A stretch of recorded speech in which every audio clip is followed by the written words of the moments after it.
All right, comrades, I'm going to get started now. I understand we have a lot less people than we usually do because unfortunately I had to have it on a Monday. Most people are probably working, but I'll definitely try to keep the meeting times on a Saturday or a Sunday so more people can attend. It's just for this is our longest reading period, actually. We had like chapters from chapters 4 to 17 or 16, depending on the version you're using. So a lot of stuff to get through. I'm sure there's probably a lot of people that didn't even get to read all of it, so they'll be able to watch this video and get a bit of a review. I'm joined here by Ryan and Elizabeth, and we could have a discussion about it at the end. I'm going to try to basically run across the most general points of these passages. I can't get into like the history and all the details that the book puts across in the writings. It's just going to be way too long for even a 2-hour video. Basically, we're going to try to go over all of the concepts of Karl Marx's Capital volumes 1, 2, and 3 in a video between 1 and 2 hours. All right. So, and then we'll have a discussion at the end. You guys can ask any questions. I've read all of Capital. I've also read this book, so chances are I'll have a good answer for whatever questions you guys have. So without further ado, let's try to speed run all of Karl Marx's Das Kapital. So like I said, if you guys are watching the recording and you haven't seen the previous episodes, this part of the political economy textbook is going to be focused on capitalism before monopolies. Basically all of the concepts that Karl Marx wrote about in his masterpiece, Capital, which is in 3 volumes. And the first thing we have to understand before we dive into it is basically pick up from where we left off last time, the feudal mode of production. Capitalism developed out of the feudal mode of production, and what sets it apart from feudalism and slavery that came before it and primitive communism that came before it is the fact that commodity production is the foundation of capitalist society. Everything takes the form of a commodity, and the principle of buying and selling prevails everywhere. This is the most important thing to keep in mind. The concept of commodity production, we have to also remember, is older than capitalism. It's existed since slave society. But the thing is, in capitalism, this is where commodity production has taken prominence and becomes universal. Simple commodity production existed in feudal society and slave society, but the simple commodity production in feudal society is what laid the basis for the rise of its prominence in capitalist society. And the first thing we have to understand when we study capitalism before monopolies is exactly where Karl Marx actually started in his entire series of Capital. He started with the commodity, an examination of the commodity. The first thing we have to understand is the dual nature of the commodity. The fact that a commodity, first of all, is a thing which satisfies some human demand, and second, is produced for personal consumption. I mean, is not produced for personal consumption, but for exchange. So something produced for the purpose of exchange, but that also satisfies some sort of human need. Commodities have two characteristics to them. The first is the fact that it's a use value. A use value is the utility of a thing, the material substance of wealth, regardless of social form. It's the qualitative aspect of the commodity, its qualitative relationship to production. It can satisfy some sort of human demand. It can serve as a means of further production of material wealth. Not everything that has use value is actually a commodity, but all commodities have use values. There's things that are produced that are for personal consumption, for example. They have use values, but they're not commodities. Like a farmer who produces bread for the satisfaction of hunger. Someone creating a loom to help in the production of cloth that's going to be personally used. These are examples of use values that are not commodities. And what the book talks about is that the use value represents the depository of exchange value in a commodity economy. So a commodity has to have a use value to have exchange value. And the exchange value is what I'm going to talk to you about next. It's the second factor of a commodity. It's the quantitative relationship to production.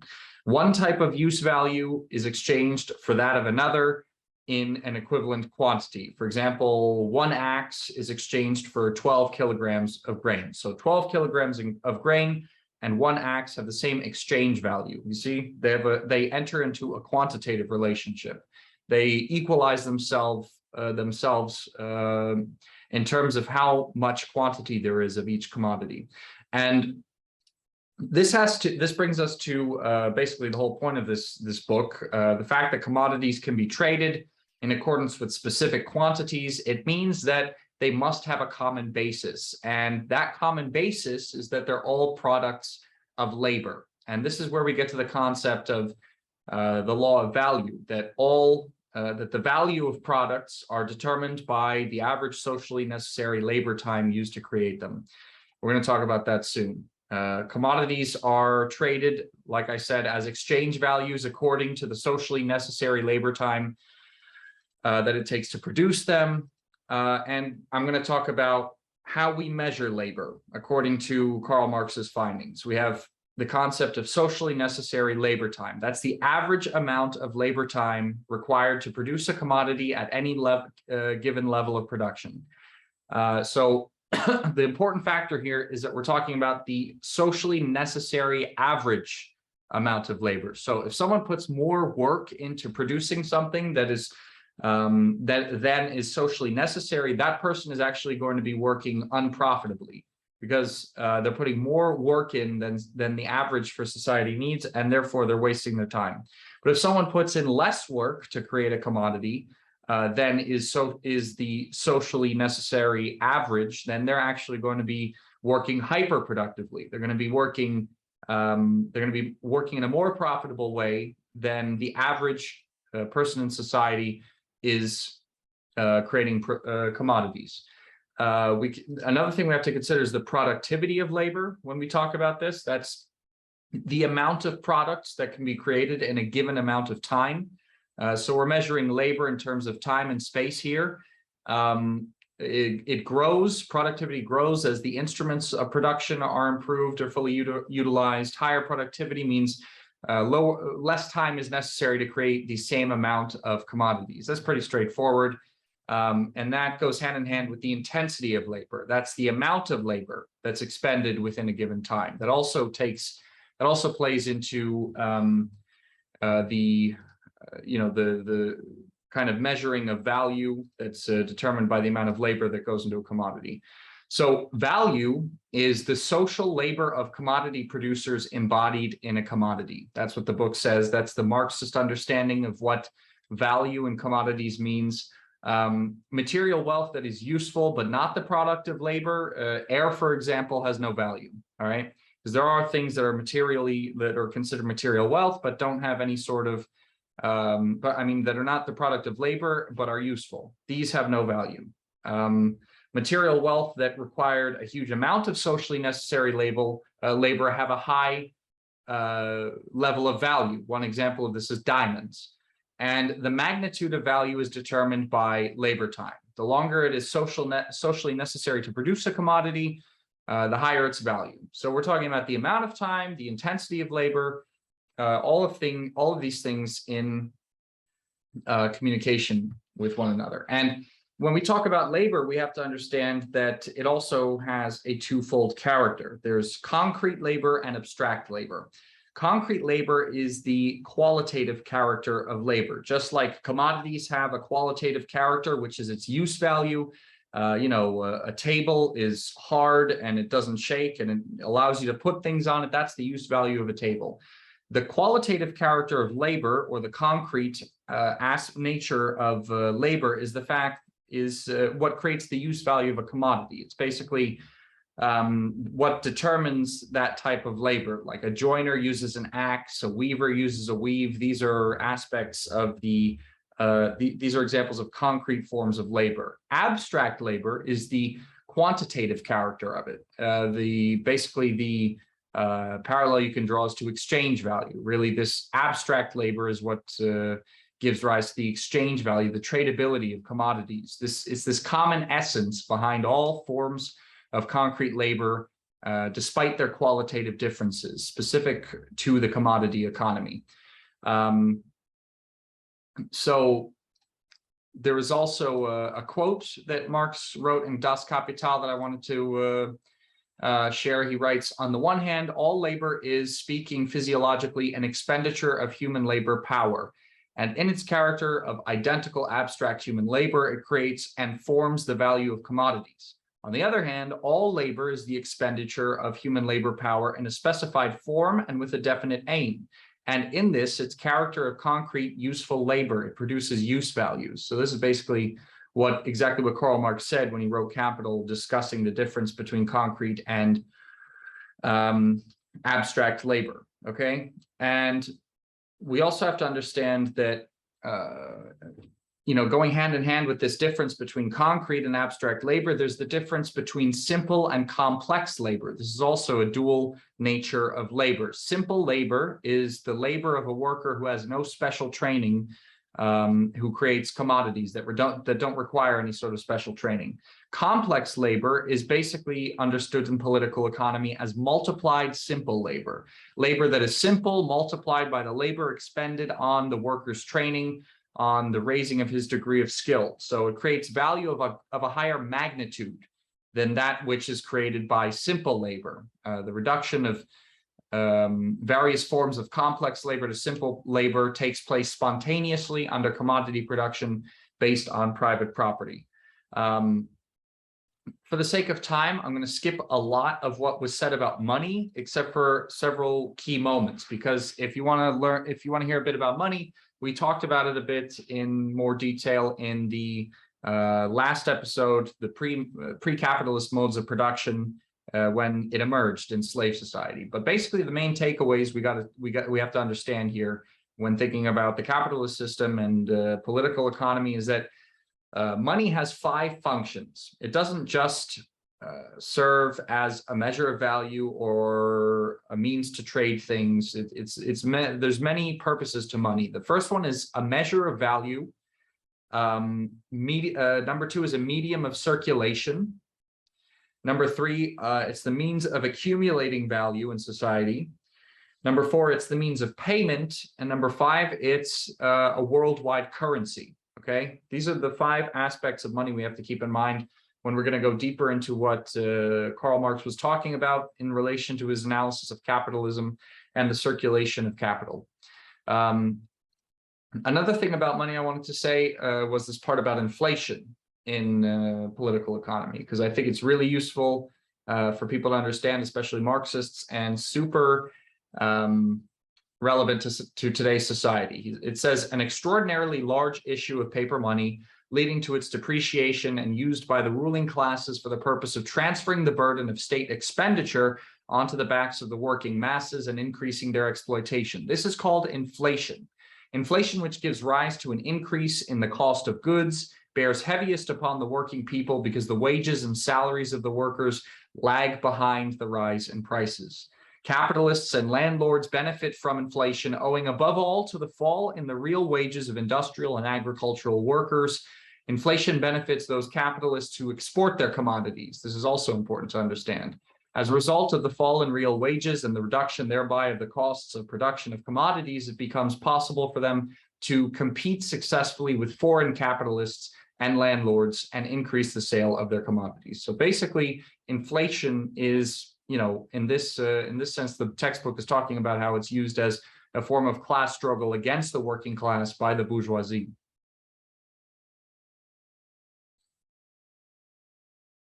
And basically, the last thing that we should consider from chapter 4 is the very general definition of the law of value that we want to understand. It says the law of value is an economic law of commodity production by which the exchange of commodities is effected in accordance with the amount of socially necessary labor expended on their production. In short, where does the value of commodities come from? Where does value of everything come from? It comes from labor. Labor is the human aspect that creates all value in society. So that's basically all you have to know about the law of value. And it's not on an individual basis, it's on a societal level. So the average socially necessary labor to create a commodity creates the value in that commodity. So we're going to go right now into chapter 5, which talks about the basically the transitory stages from feudalism to capitalism. And the first one is simple capitalist cooperation. It's the first transitory stage from feudalism to capitalism, and it's a form of production that's based on the exploitation of by a particular capitalist of a more or less substantial number of workers all carrying out the same function. But it's not mechanized. It's not, the division of labor is very crude. Basically, a bunch of workers being hired by one guy doing the same job in one place. This is capitalist simple cooperation. And this was the first, this was the earliest transitory period from feudalism to capitalism. After that, we saw the development of capitalist manufacture. So the emergence of manufactories, it's said in the book. These manufactories are basically factories that are not mechanized. It's giant buildings that pretty much resemble factories, but are not mechanized. And they're basically just like hordes of people in one place, centralizing the means of production, centralizing labor in one place. And maybe there's a bit of division of labor going on in these places, but we're not talking about the kind of division of labor we see in like the Taylor system of assembly lines, or like after machines have emerged.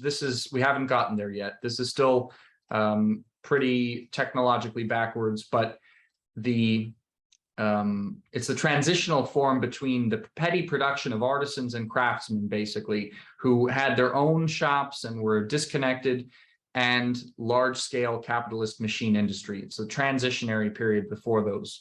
It was based on hand labor, and it was not in a position to satisfy the growing demand for industrial commodities. And that's why we eventually see the rise of large-scale machine production. In the textbook, it talks about how this is based on the division of labor and handicraft technique. It prevailed in Western Europe approximately from the middle of the 16th century to the last third of the 18th century. It was a period of intense exploitation of labor, characterized by very, very long work days and intense exploitation of absolute surplus value, which we're going to get into a bit later. And another thing that was characteristic of this period was capitalist domestic industry. It says, in the period of capitalist manufacture, the distribution of work to be done at home developed on an extremely wide scale. So alongside these manufactories, we had large-scale industrial work being done in people's homes. Capitalist domestic industry means working at home on piece rates of material received from an entrepreneur. So basically outsourced industrial labor, essentially. And this form of exploitation was sporadically used actually under simple cooperation as well, but it became pretty widespread during large scale or during the manufacturing period. So, and what's also important to understand about the manufacture period is that this is where we saw the development of a home market, a widespread home market, which did not exist in feudal times. The majority of the economy in feudal times was based on natural economy on the countryside. Towns did exist and they had markets there, but they were very isolated, and one couldn't say that they were actually existing on a mass scale at that point. And this manufacture period gave rise to a home market. The home market for capitalist industry is formed by the very development of capitalism, by the disintegration of the petty commodity producers. And they were being dissolved as manufacturers were coming about. As capitalism was developing towards this industrial period, of course, we all know that wealth was gradually being centralized or concentrated rather, in the hands of fewer and fewer people. But we haven't yet gotten to the monopoly period yet. And this process of the concentration of wealth basically led to the demise of the peasantry. I'm going to go over this really quick. Basically, the development of commodity production created a small upper section of country folk that passed into the ranks of the bourgeoisie, while a substantial section of the peasantry passed into the ranks of the proletarian, urban, and rural, the urban and rural proletariat. And you get this system of an agricultural bourgeoisie and an agricultural proletariat, as well as those who flee to the cities and become their urban counterparts, basically. So that's a quick overview of the transitory period between feudalism and capitalism. Now we're going to get on to what was talked about in chapter 6, which was the machine period of capitalism and the Industrial Revolution. So we're talking about large-scale mechanized industrial production. The things to keep in mind here are that the material and the technical foundation for the revolution, for the Industrial Revolution, was the machine, okay? Every developed machine consisted and still consists of 3 parts: the motor mechanism, the transmitting mechanism, and the working machine. In the textbook, I'm reading word for word from here because I really like this part. It talks about how in its insatiable pursuit of profit, capital acquired in the machine a mighty means of increasing the productivity of labor. First, the use of machines, which put a multitude of tools into operation simultaneously, freed the production process from the narrow limits imposed by the limitations of human limbs. Second, the use of machines provided for the first time the possibility of employing in production tremendous new sources of energy, the motive power of steam, gas, and electricity. Third, the use of machines enabled capital to place science at the service of production, extending the power of man over nature and revealing ever new possibilities of raising the productivity of labor. On the basis of large-scale industry, the domination of the capitalist mode of production was consolidated. In large-scale machine industry, capitalism found its appropriate material and technical foundation. This all began in Great Britain because it had favorable historical conditions. It had early abolition of serfdom, ending feudal disunity, the victory of the bourgeois revolution in the 17th century, and the quick dispossession of the peasantry. And also, obviously we can't forget the fact that the British Empire, the sun never set on it, and it allowed for a massive accumulation of capital by war and plunder that allowed Great Britain to create the material basis for what it needed to do in the development of capitalism. And in capitalist industrialization, it's important to understand, because it's a key difference from socialism, which we're going to talk about later, that capitalist industrialization took place spontaneously and over the span of many decades. And that's because it began with light industry and eventually began with light industry and continued into heavy industry later on. This was the opposite of socialist industrialization in the USSR, for example, where the Soviet Union focused on heavy industry at the beginning so that it could begin to create as quickly as possible the implements of further industrialization of the country. So but that was because they needed to industrialize very quickly and create an industrial basis for the country to be independent militarily and economically. But that's something we'll get to in future episodes. The textbook talks about several paths that capitalist industrialization has gone down. We've seen the path of conquest and plunder of colonies. That's what we talked about with Britain. We've seen the path of war and the imposition of indemnities by victor countries on defeated countries. Talking about, Germany after defeating France in the Franco-Prussian War. We've seen a path of enslaving concessions and loans, which lead to the economic and political dependence of backward countries upon the capitalistically developed nations. Tsarist Russia, for example, granted concessions and obtained loans from the Western powers on extortionate terms, endeavoring in this way to advance gradually along the path of industrialization. And of course, there was a lot of overlap through these methods in a lot of places, especially in the economic development of the United States. And one of the biggest things we have to consider here is that despite the development of machine industry in capitalist countries, you know, a very great part of the population has to continue to live and work in conditions in which primitive hand techniques predominate. This is still the case today, even though, you know, we have in the United States, there's some of the most advanced technology in the world. This still predominates alongside it. And this actually brings me to the next part that we're going to talk about: the growth of industrial cities and the formation of the industrial proletariat. Of course, capitalism led to the vast expansion of the world's population and the vast expansion of industrial cities. It created a population boom. The population in Europe increased 7-fold during the 19th century. That's an enormous amount of growth. And in the period of capitalist manufacturers, we have to understand that the masses of wage workers didn't yet represent a settled class of proletarians. The workers there were actually relatively few, and to a considerable degree were connected with agriculture still. A lot of times worked in between these two industries. But the Industrial Revolution and the mechanization of production, you know, gave rise to a firm divide between the proletariat and the peasantry, and continued to liquidate the peasantry, to be honest. And so now we're going to talk a bit about capitalist factories, okay, like exploitation by labor by capital, you know, the kind of industrial production that we know today. The textbook talks about the fact that the capitalist factory is a large-scale industrial enterprise based on the exploitation of wage laborers and using a system of machinery for the production of commodities.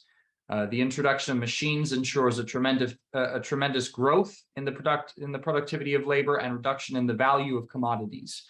The machine makes it possible to produce the same number of commodities with very much less expenditure of labor, or to produce the same expenditure of labor, or to produce with the same expenditure of labor a considerably larger number of commodities. So in itself, the machine basically lightens the load of labor, but because of the fact that it's owned privately by the capitalists and exists in the capitalist mode of production of private property relations, it serves as a means of intensifying the exploitation of labor. This is very important for us to understand the dual kind of nature of the machine. Because under capitalism, all the advantages of the machine is appropriated by the capitalist, and the factory is the highest form of capitalist cooperation. So this is when, you know, when factories became widespread, capitalism was no longer in its transitory stage.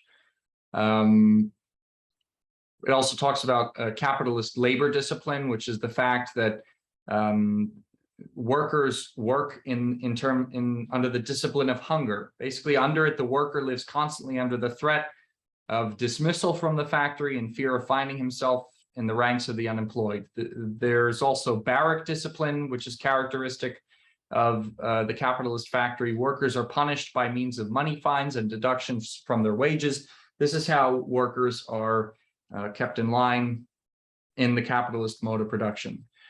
Basically, you know, if you ever heard a libertarian say you're free in capitalism, you can go work or you can go starve to death. You know, that's basically capitalist labor discipline. So, so I have a bit here about agriculture, but basically it's very similar to what we were talking about in industry. But the facts that we have to understand is that agriculture in capitalism severely lags behind the development of machinery in the industrial centers. And that's why the contradiction between town and country is very greatly exacerbated under the capitalist mode of production.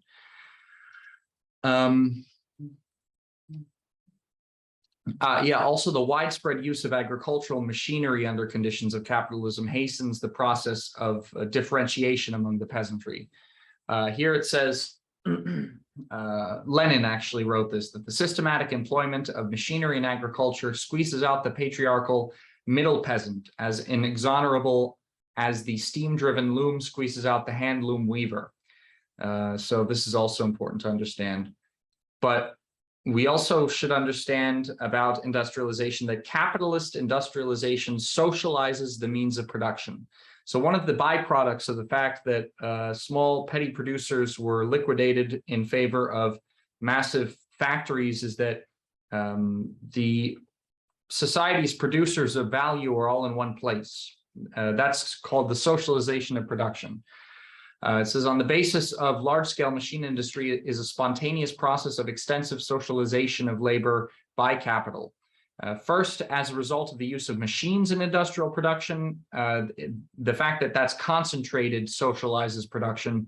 And second, a further development takes place in terms of the division of labor. So the number of branches of industry and agriculture is increased. At the same time, the separate branches and enterprises become even more dependent on one another. With this extensive specialization of branches, a factory owner producing, for example, cloth becomes directly dependent on the factory owner producing yarn.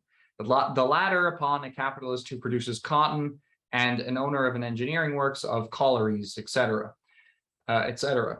So third, the disunity of petty economic units, characteristic of a natural economy, that disappears. And fourth, capitalism with its machine technique does away with the various forms of personal dependence affecting the worker. The basis of production is basically that the worker becomes free hired labor, and there's greater mobility of the working population as a result of that. Fifth, with the spread of machine production, a great number of industrial centers and large towns arise, which we just spoke about, and that's basically that. Now we're moving on to chapter 7, talking about the basic capitalist productive relations. I'm just going to go over it pretty briefly. Capitalism is based on wage labor. Capitalist property is the means of production, and the means of production is private property of the capitalists, not derived from their own labor, but they use wage labor to exploit others. It's also important to note, I found this part interesting, in countries where the capitalist mode of production prevails, alongside capitalist forms of economy, more or less substantial survivals of pre-capitalist forms of economy have been preserved. Pure capitalism does not exist anywhere. This is this is like established fact, and it's a good thing to consider, especially when we have libertarians talking about pure capitalism or whatever. The capitalism we have now is like tainted by corporations. This is nonsense. It's ahistorical. The capitalist mode of production passes through 2 stages in its development: pre-monopoly and monopoly, which we're going to talk about in the next video. And the general economic laws of capitalism operate in both of these stages. Now, so now we're going to get into the specific equations mentioned in Das Kapital: transformation of money into capital, and labor power as a commodity. So I'm just going to go over the basic equations that we've seen in Capital and that the textbook brings up. And at the end, maybe we could discuss them more in depth if you guys have any questions or didn't understand something, because maybe it could be a little confusing, but I can't go over it all in the video just because it's just going to be way too long. But basically, there's 2 basic formulas in Karl Marx's analysis of capitalism. There's CMC, and there's MCM. In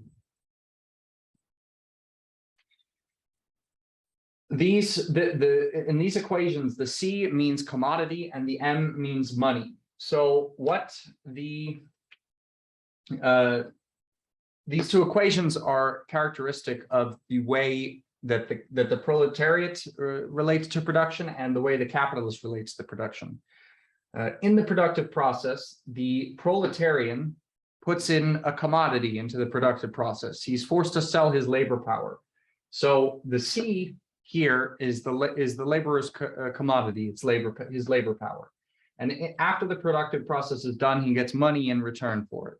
And he uses that money to buy commodities that are not his own labor power, but commodities necessary for his survival. So this is the worker's relation to production expressed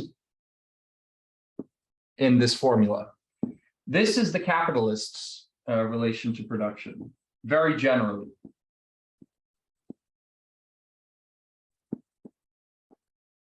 Now this is, like we said before, M means money and C means commodity. So the capitalist enters the production process with money to buy commodities so that he can come out with more money. And actually, it would be more proper to put this at the end, because in Karl Marx's equations and his terminology, when you put this next to M or C or whatever, it means that you've ended up with more at the end than you had at the beginning. So these are the basic equations that we are looking at with this textbook, and that Karl Marx also talks about when he talks about the transformation of money into capital. Do you guys have any questions about this, or anything regarding the equations before I go on?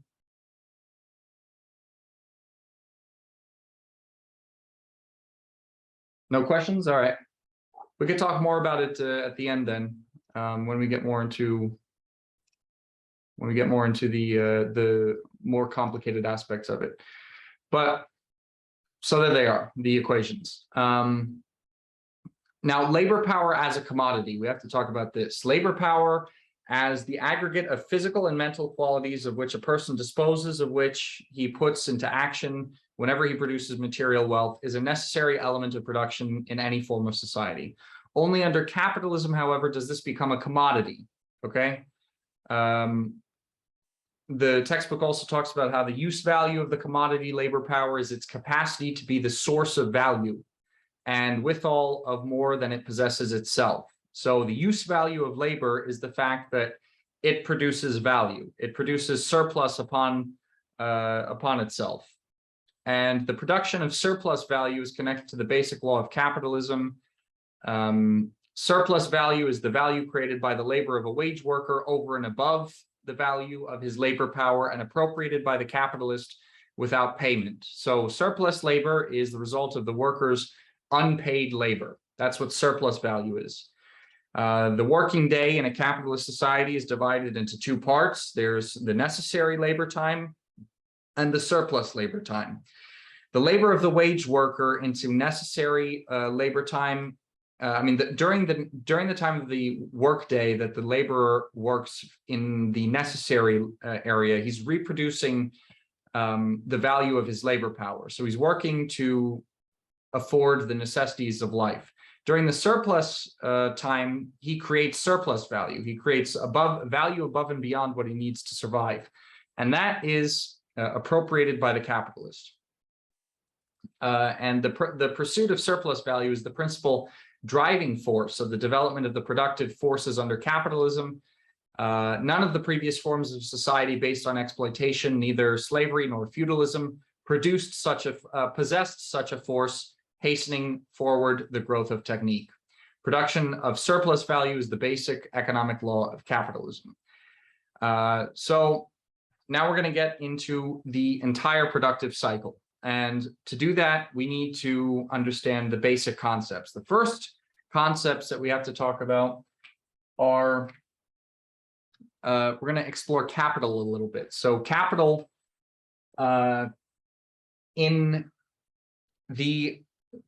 so when we talk about what we learned about in this book, there's the there's the entire turnover of capital.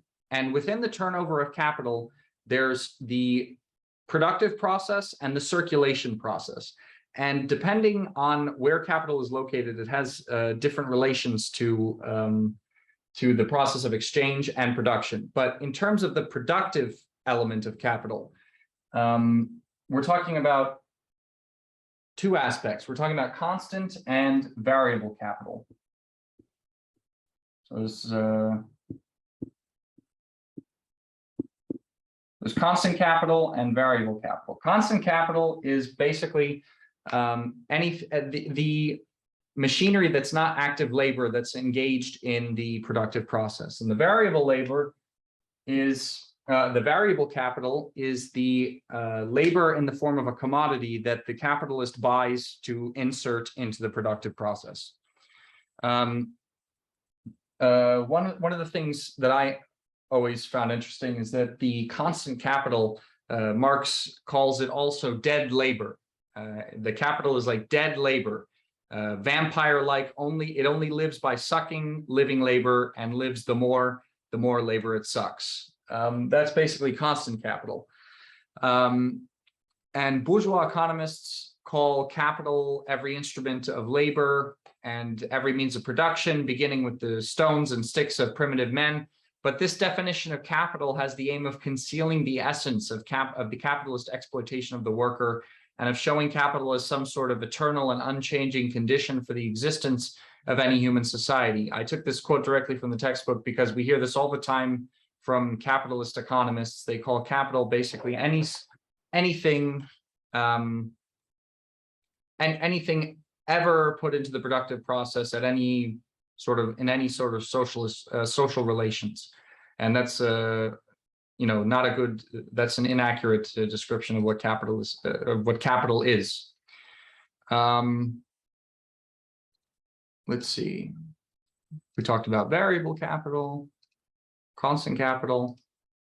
Okay, now we're going to get into the rate of surplus value. The rate of surplus value is the term used for the relation between surplus value and variable capital expressed as a percentage. So basically, the rate of surplus value shows the proportions in which labor is expended by the worker and the proportions of that labor divided into what's necessary and what's surplus.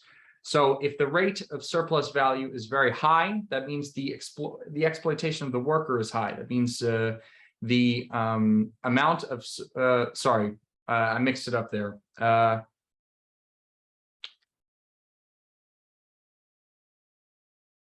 The rate of surplus value is just the proportion between necessary and surplus value that the worker is creating. In other words, what part of the proletarian's working day is spent in replacing the value of his labor power, and what part of it he spends working free for the capitalist. In the case that the rate of surplus value is 100%, it means the working day is split equally between necessary and surplus value.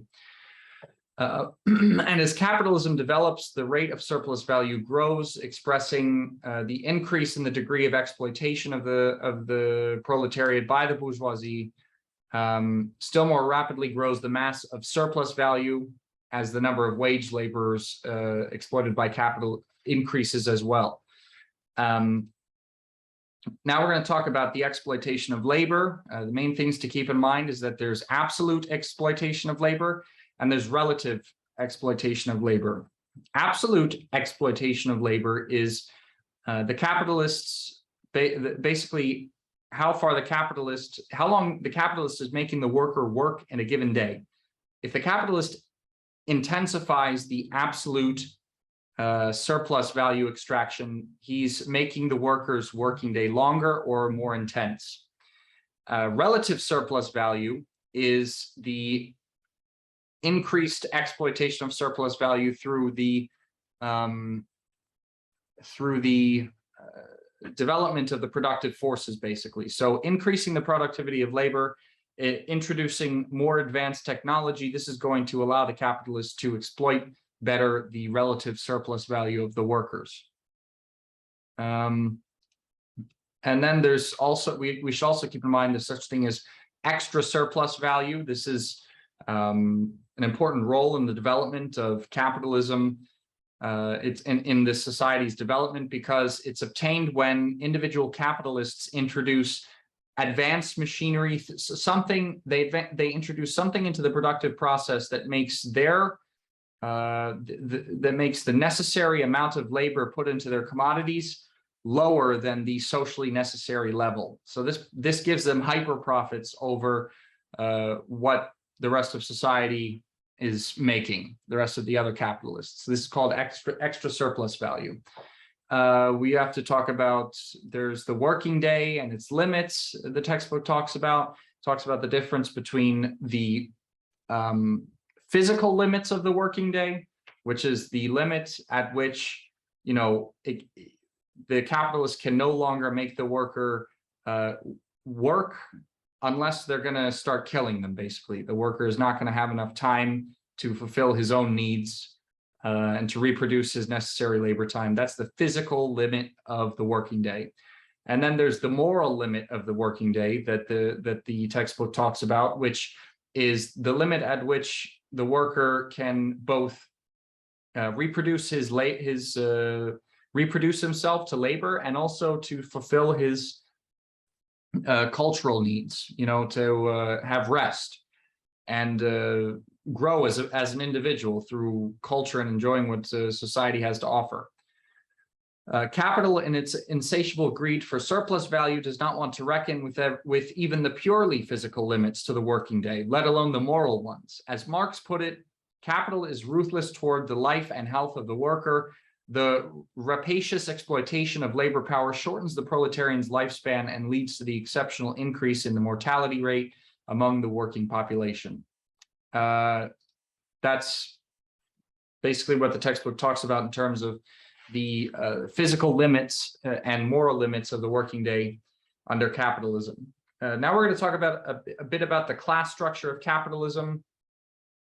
Everyone knows the bourgeoisie and the proletariat, but we have to understand that there are like periphery classes as well. These are just the predominant two classes in society, bourgeois and proletariat. The proletariat is the class of wage workers deprived of the means of production and obliged to sell their labor power to the capitalists in order to survive. Machine production enables capital to exploit wage labor completely. Proletarian status becomes a lifelong lot of the class of wage workers. And the bourgeoisie, you know, they own the means of production through private property and they accumulate the surplus value of the workers. And this obviously leads to a deepening gulf between these two classes as wealth becomes more concentrated in the hands of very few people. There's also the capitalist state, which the capitalist class uses to enforce its will on the proletariat, the same way that the slave class used in slave society, the feudal class used in feudal society. We spoke a lot about that in the previous episode, so I'm not going to talk that much about that. But there's a lot of good stuff about the capitalist state in the textbook that you can look back at. So now we go to chapter 8, wages. Under the capitalist mode of production, labor power, like any other commodity, has value. The value of labor power expressed in money is the price of labor power. When a proletarian sells his labor power to a capitalist and obtains a certain sum of money in the form of wages, that sum of money appears not as the price of the commodity labor power, but as the price of labor. This is an important distinction that we have to keep in mind. And the general tendency of capitalist production is not to raise, but to sink the average standard of wages just through inflation on its own. Because every time inflation increases, we're talking about a depreciation of the real value of workers' wages that we have to keep in mind.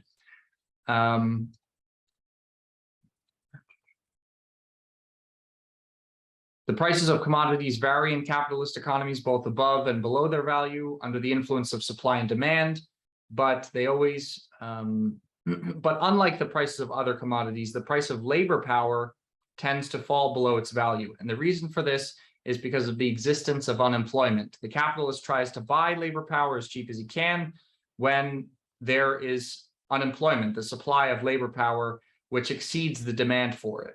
So basically, labor is always facing more supply than there is demand because of the existence of unemployment. And this makes it so that in capitalist society, laborers on a market typically are underpaid for the value of what they produce.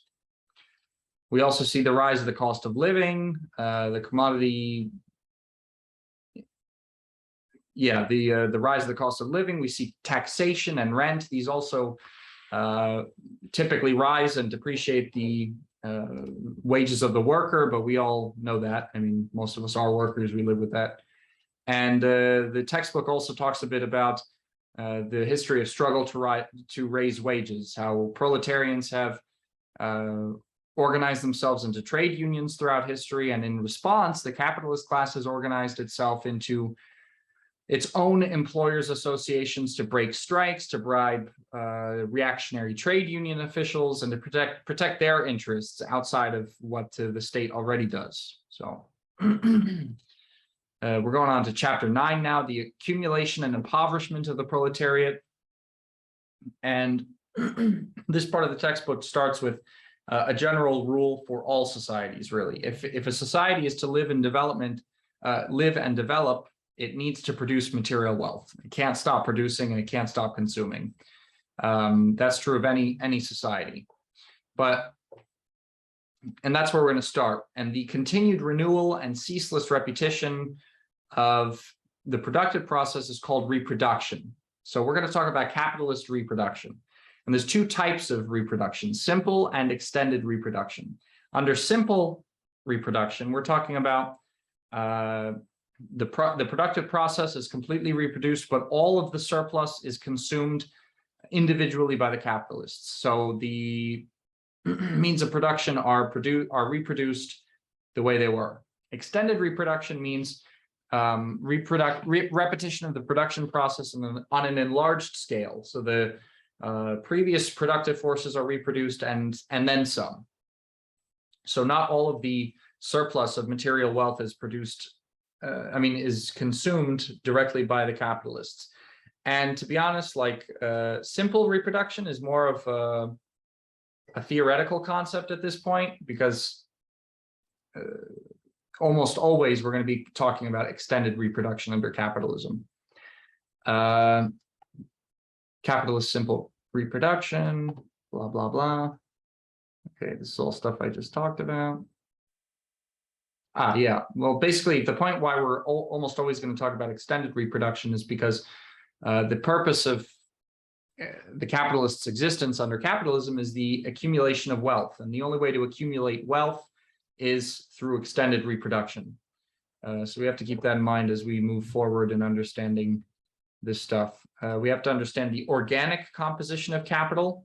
When capitalism goes into circulation, it's got a composition. The productive process has a certain organic composition. So, when you guys obviously have read in the book that there's this equation, C plus V plus S, right? This is basically, this is going to be, well, actually, let's take out the S for now. C plus V, this is basically the organic composition of capital that the capitalist puts into the productive process. There's a constant capital, which remember we said was like machinery and stuff that's not human labor, and V stands for variable capital, the human labor going into the productive process. The organic composition of this is the percentages that go into whatever productive process. So here we have, say this productive process has 60% constant capital, 40% variable capital. This is the organic composition of this capital represented in percentages. So that's organic capital. The concentration of capital means the growth in the size of capital as a result of the accumulation of surplus value obtained in a given enterprise. So this is another important thing. And oh yeah, and the centralization of capital means the growth in size of a capital as a result of fusing several capitals into one larger capital. The concentration and centralization of capital thus lead to sharpening of class contradictions, to deepening the gulf between the bourgeoisie, exploiting the minority, and the propertyless exploited majority of society. So as capitalism develops, I'm going to add the S now to this equation. This is the equation for the productive process. This is surplus value created out of this. As another thing we have to understand is that as capitalism develops, this constant capital percentage is going to go up, and the amount of labor that's necessary to go into the productive process of the same amount of commodities and produce the same amount of surplus value is going to go down. And we're going to talk more about that when we talk about the tendency for the rate of profit to fall also. There's obviously the industrial reserve army, which is something that grows relatively as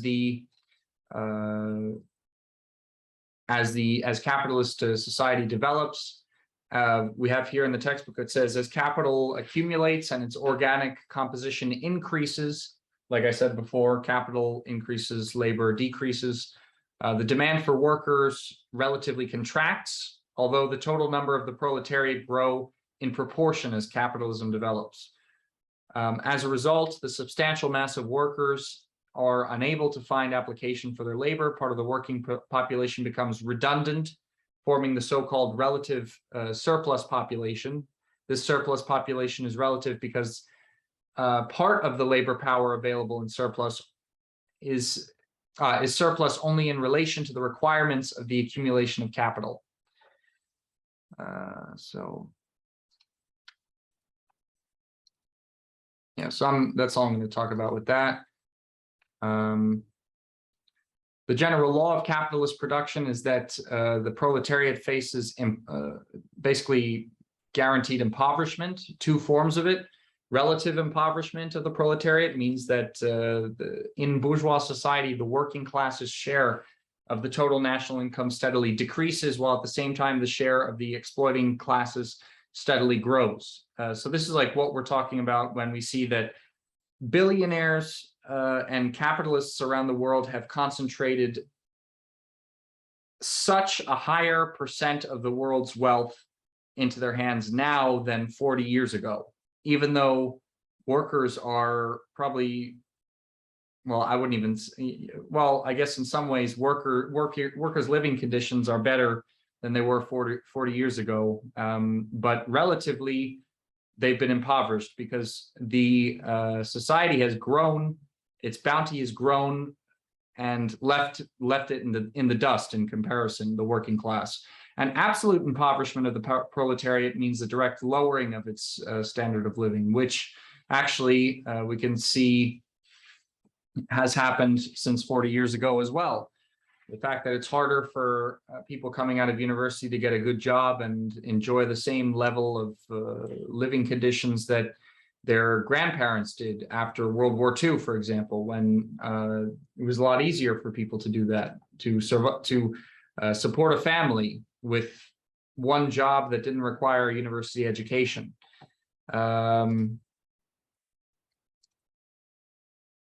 Yeah. So now we're going to get into chapter 10, which talks about the rotation and turnover of capital. We talk about, this is where it really gets into the bigger equations that I don't want to get too much into because it's going to be a lot of, going to be quite a bit. But basically, every individual capital begins its career as a certain sum of money. It appears as money capital. The capitalist uses money to buy commodities of certain kinds, and this act of circulation can be expressed like this. So basically, I'm going to give you the equation that is an extension of these equations, basically. I'm going to give you the equation of the turnover of capital in its most basic form, and we could talk about that. So the capitalist puts money into the productive process. And he uses that money to buy commodities, which are going to be put into the process of production. So here we have the actual process of production and the transition from the circulation to the production. And here we're going to, after the commodities are produced, we have another transfer back from the productive stage of capital turnover to the circulation stage. So the money is put in to buy commodities. The commodities are put in to produce more commodities, or commodities of a higher value, basically. And that in turn is put back into circulation to make the capitalist more money. So MCP, C with an apostrophe, M with an apostrophe. This is the basic equation to understand the capitalist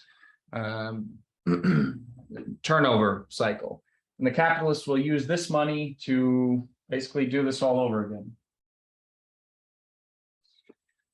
And this is the basic equation of rotation and turnover of capital.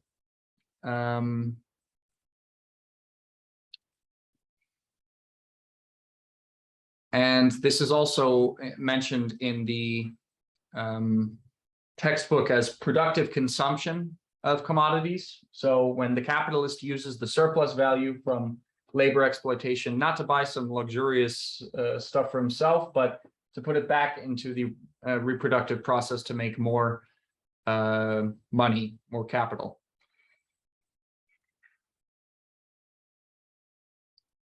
Okay.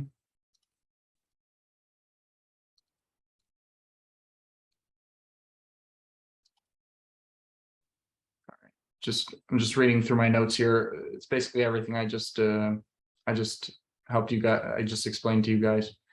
Do you guys have any questions about these equations, or like anything you read in the book regarding these equations that I didn't mention that we could talk about? Was there anything confusing, or you understood turnover of capital and everything?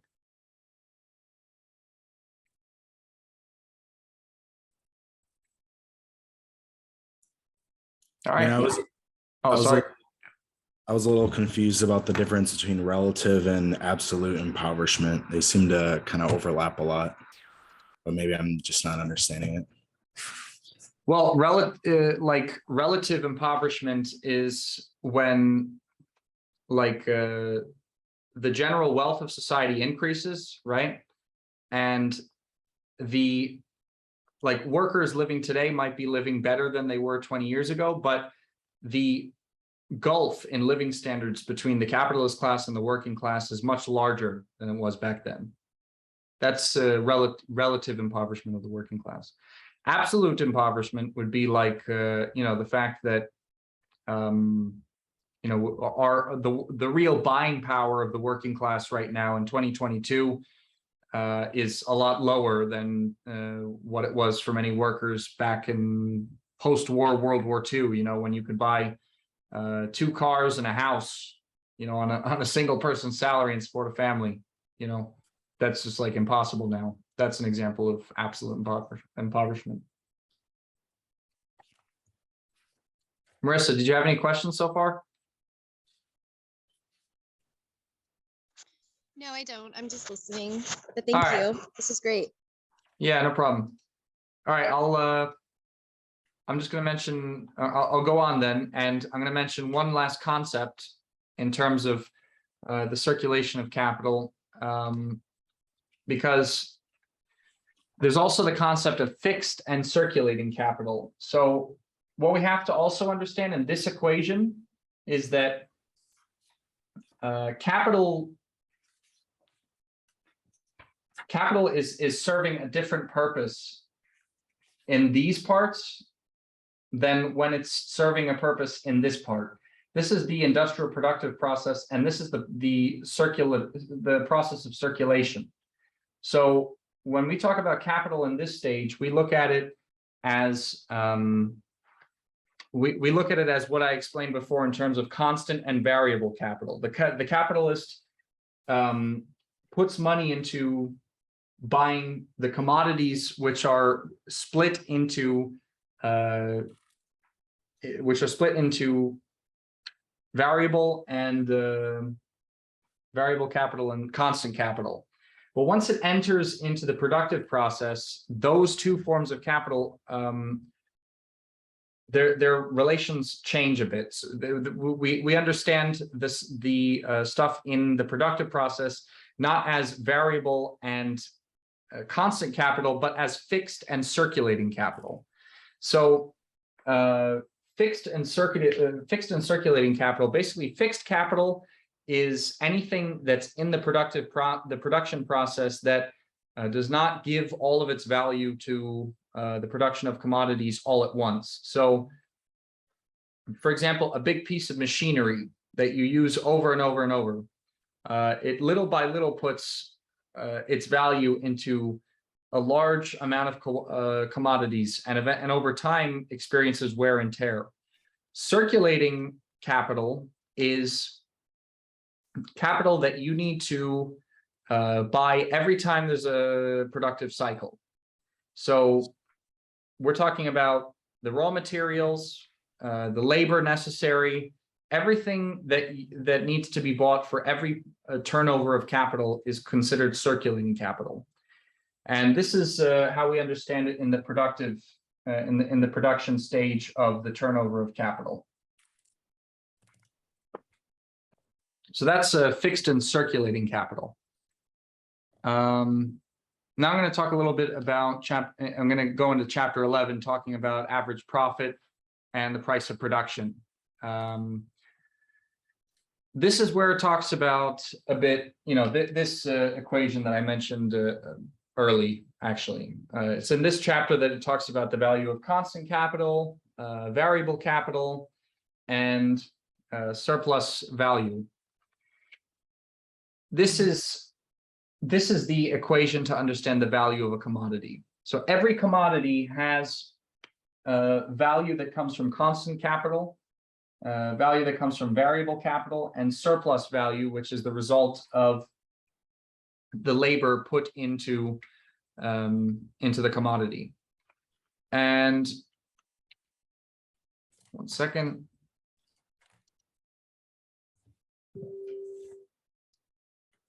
So the degree of profitability of a capitalist enterprise for its owner is determined by the rate of profit. And the rate of profit is the proportion between the surplus value and the total capital advanced. Okay. So we look at the proportion between the surplus value of the commodity and the overlay, what the capitalist puts into the commodity.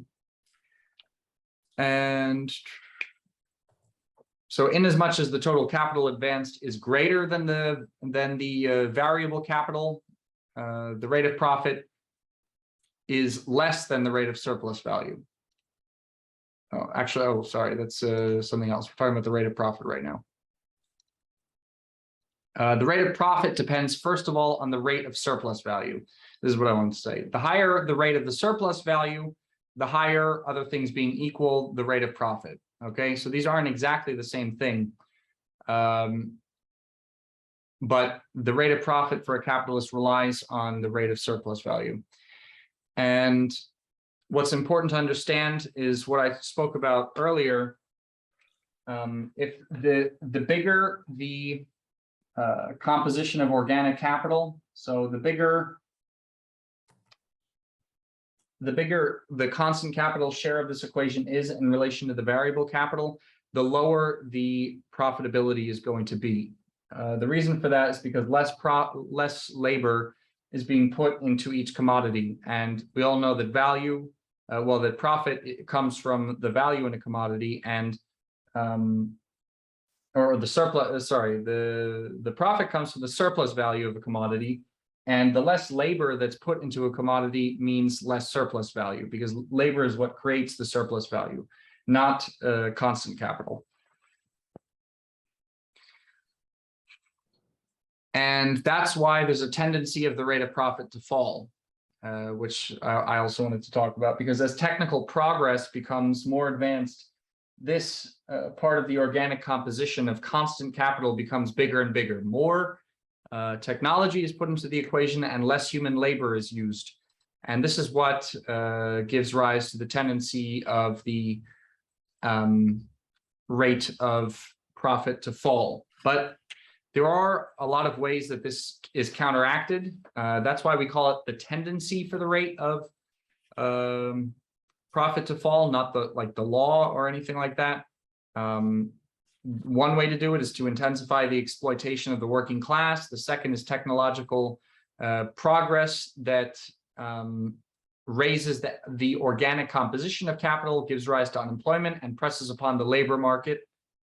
The third is as the productivity of labor grows, there's a fall in the value of the means of production, machinery, equipment, raw materials, etc. This slows the growth in the organic composition of capital and consequently counteracts the lowering rate of profit.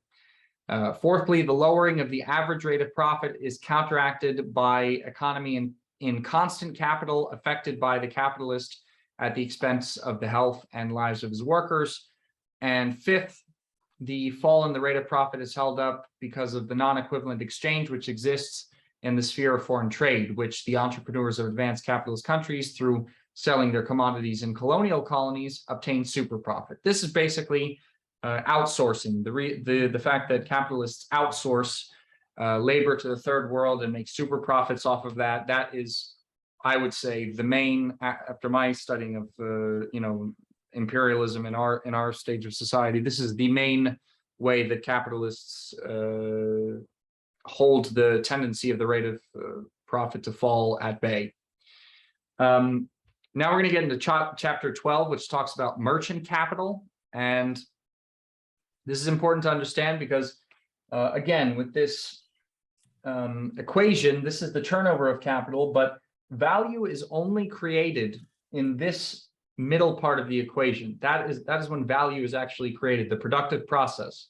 But that doesn't mean that these other parts are unnecessary. They're equally as necessary for the turnover of capital in capitalist society. And in these sections, we see merchant capital making its impact. Merchant capital and merchant's profit. This is in the process of capitalist circulation of commodities, which is MC and CM. There are expenses connected with the maintenance of the sphere of circulation, the costs. Merchant capital is capital employed in the sphere of commodity circulation. Merchant's profit is a part of the surplus value that's created in the productive process. So the capitalist manufacturer produces, employs the labor that produces surplus value, and the manufacturer surrenders to the merchant part of his surplus value so that the merchant guarantees it can be sold somewhere. Competition between capitalists leads to this level of the level of merchant's profit being determined by the average rate of profit that the manufacturers have, that is also determined by the competition between manufacturers.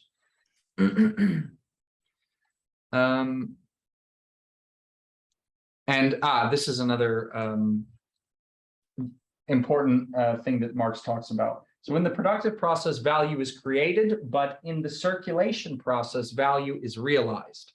That's an important thing to understand. And here it's written that merchant capital not only takes part in realizing the surplus value created in production, but it also subjects the working people to additional exploitation as consumers.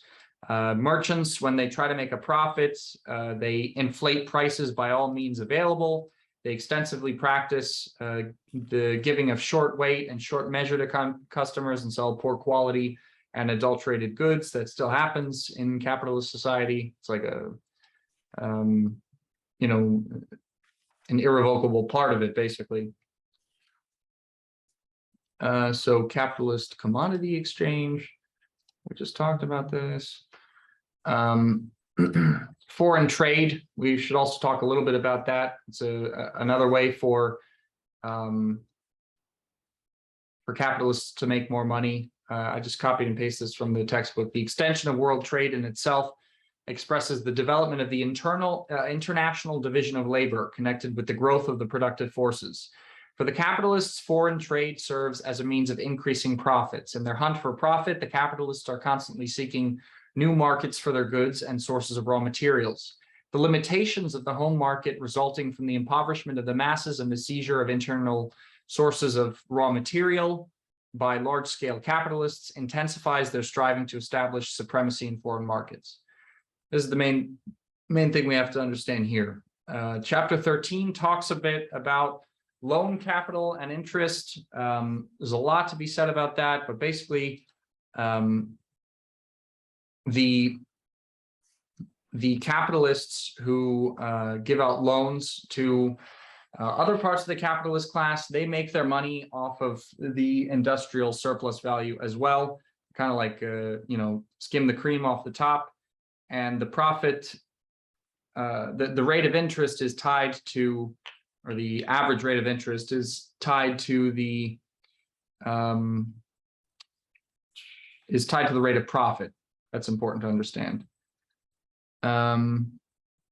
The profit of enterprise, this is also interesting. The profit of enterprise is another thing we have to think about, because there's profit and then the profit of enterprise, which is what the manufacturer makes in terms of profit after he's given his, it says, manufacturer or merchant surrenders part of his profit to the money capitalist in the form of interest, and thus the average profit is broken down into two parts.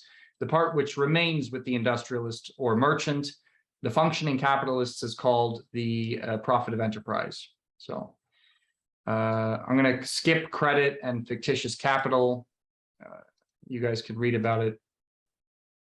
It's very complicated, and basically we don't have enough time to go over it. Chapter 14 talks about ground rent and the agricultural relations under capitalism. I'm going to go over this very generally, but basically in capitalism, there is like a holdover of feudalism called the landlord class. Basically the capitalist class that, or this class of landowners that rents out productive property to capitalists so that they can make a profit. At this point in society, I mean, the capitalists themselves make up the vast majority of the landlord class already, because capitalism has developed to such a high degree. But that is a factor to understand. There's different types of rent, as Karl Marx talks about it. He talks about differential rent, which is the excess profit above and over the average profit obtained by those farms that operate under more favorable conditions of production. It's the difference between the individual price of production on the best and medium plots of land and the general price of production determined by conditions of production on the worst plots of land.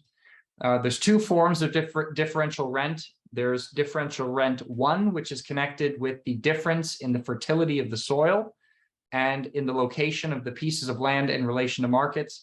And there's differential rent 2, which arises as a result of additional investments of the means of production and labor in one and the same piece of land where farming is intensified.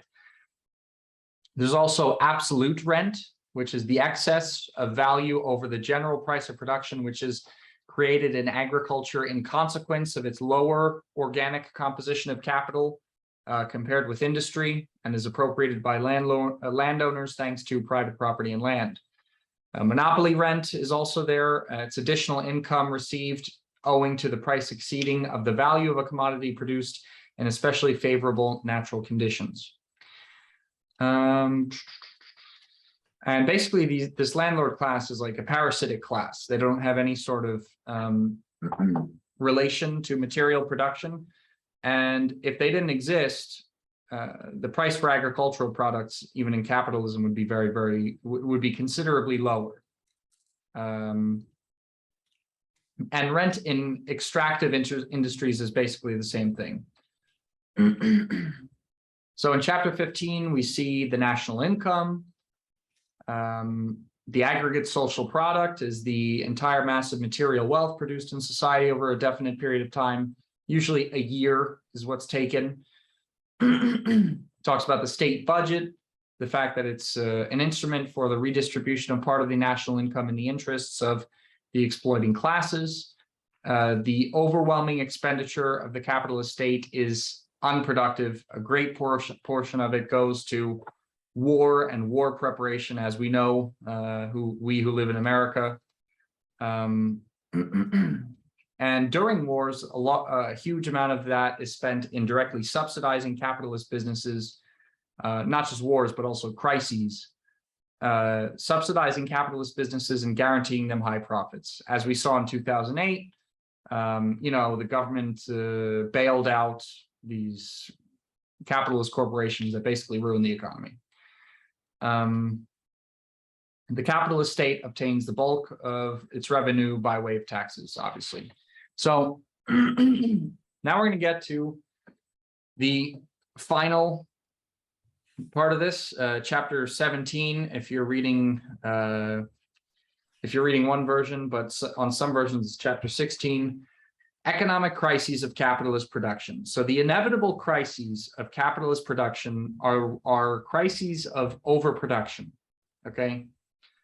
Crisis shows itself, first of all, in the fact that commodities cannot be sold since they've been produced in quantities greater than they can be bought by the main of consumers, the mass of people whose purchasing power is confined under capitalist relations within extremely narrow limits.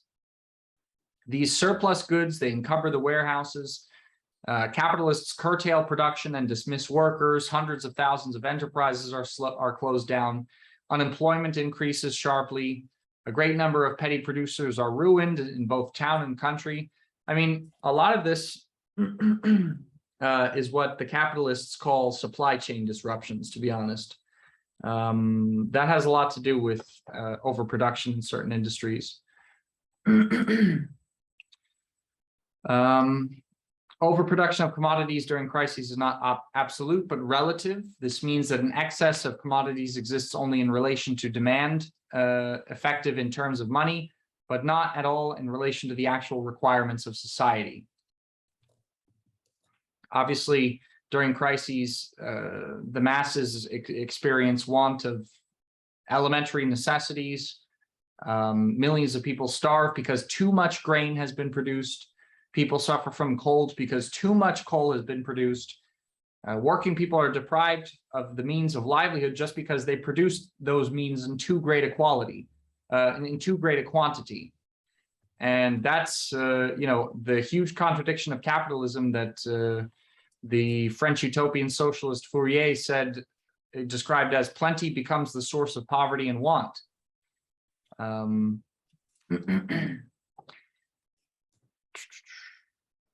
These crises are inevitable in capitalism because of the nature of the capitalist system.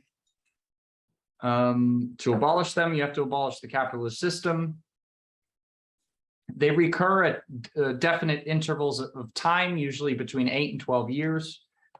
And the inevitability of crises is determined by the general economic laws of the capitalist mode of production.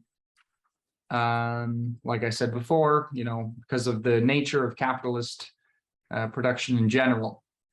Now, I'm going to go a little bit into the different stages of a crisis, because there's 4 stages. Yeah, there's crisis, depression, recovery, and boom.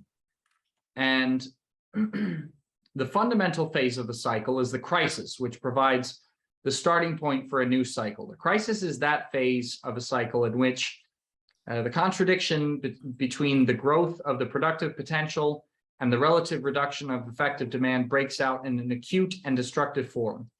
Then that's followed by the depression, which is a phase of the cycle which comes immediately after the crisis.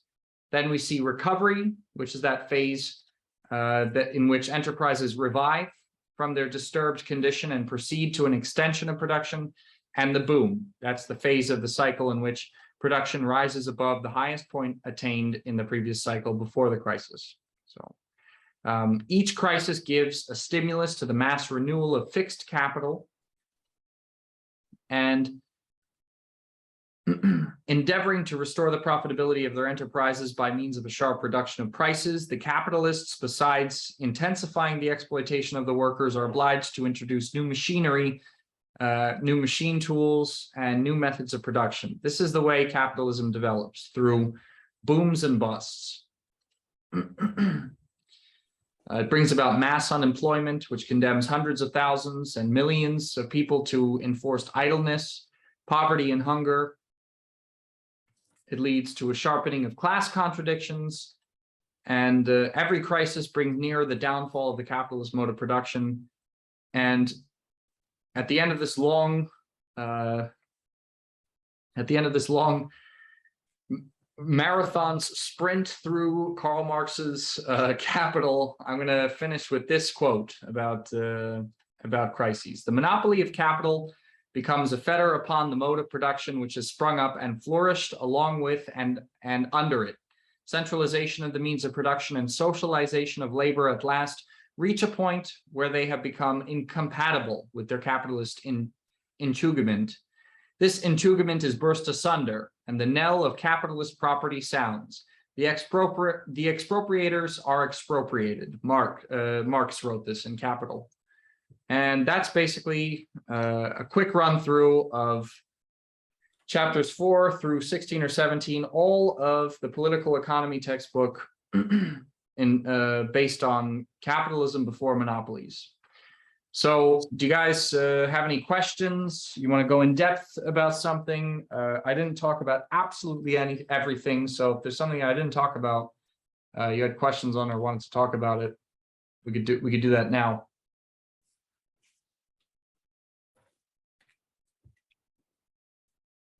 I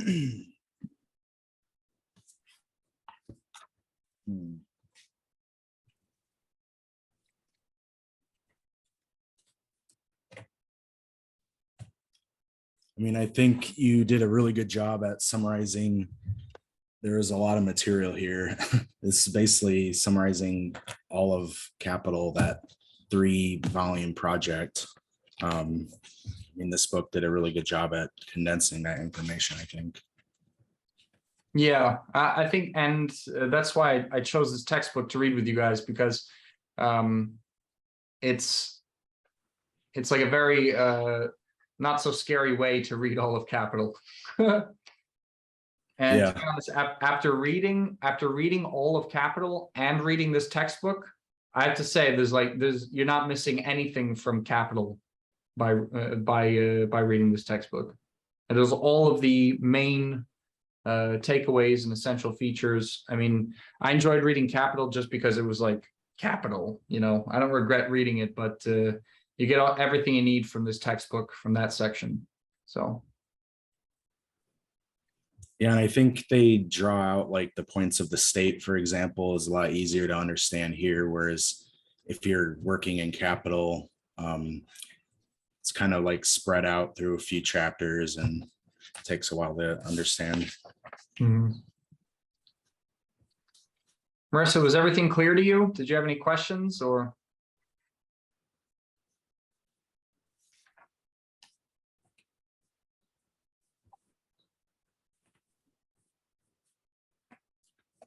No.